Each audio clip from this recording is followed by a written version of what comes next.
Okay, again, I'm going to try this with, now as you can see, I've dusted it quite heavily with flour and stuff like that, so that it should be able to kind of sit upright like that. Now there's a bit of give in it, so it is kind of slowly squishing itself down. But remember, it's dough, not clay, so there's always going to be a little bit of that. And what I'm going to try and do is a Easter Island head. Okay, so I've gone for the straight, easy jawline there, and I'm going to keep this very simple. Okay, and remember, the Easter Island heads are not like your normal head. They are much more like this shape. They're elongated. Okay, I'm just going to rest this back, and it's going to be easier to do it. Okay, and this should take only a few seconds. Remember, they have a huge chin, so the mouth starts about here. Just going to pull that down. Might even just take a piece of from the back here for the nose. All right. Usually quite big noses, and it starts strangely very close to the mouth, the nose, which is unusual and not necessarily the way you would do it if you were doing a realistic head. So nose, just blend it on here. And for the eyes, it's just a huge depression. You kind of just push in there. Now remember, I'm using my fingers for this. Okay, they are your best modeling tools as usual. Okay, and if you probably don't have modeling tools around the house, you have your fingers, you can go to your cutlery drawer, take out a spoon. Now remember to wash it obviously afterwards. Okay, and don't get into trouble with your parents.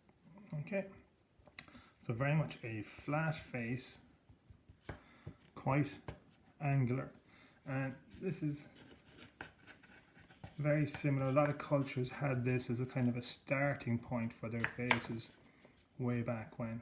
Alright, so you would see stuff like this in the Easter Islands, the Hawaiian Islands. You can go to even Egypt, even ancient Ireland. We had, if we're looking at some of the stuff that was found in Newgrange, a simplified version of the face with a depression for the eyes, a simplified nose, and again just a straightforward slit there for the mouth.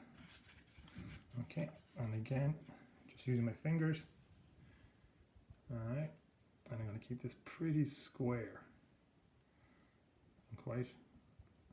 It is representative of a face, I should say, but as you can see, it's a little unnatural. Alright, push that back. And in just like in 3 minutes, you have something close to an Easter Island head. Okay, now you would bake this in the oven for 2 hours, believe it or not. It'll go rock solid. And I would bake it at about 160 degrees. Alright. Now if you were doing something more detailed, obviously, like the other video on making heads with salto, you would go back in here for the eyes and stuff and more natural features. Okay, you can go in here at the side if you wanted for a stronger jaw. Alright, but as you can see, because it's dough and not clay, it's slipping down quite a bit. But you have that wonderful kind of Easter Island appearance with this. I'll just give him a good strong jawline there. Alright. Keep that as straight as possible. There we go. It's quite a dark crack there, okay, but that's okay. Remember, we're going for stone, so when we paint this afterwards, we already have a lovely crack in the stone, which is quite nice, so we don't even have to fake it. Alright, there you go.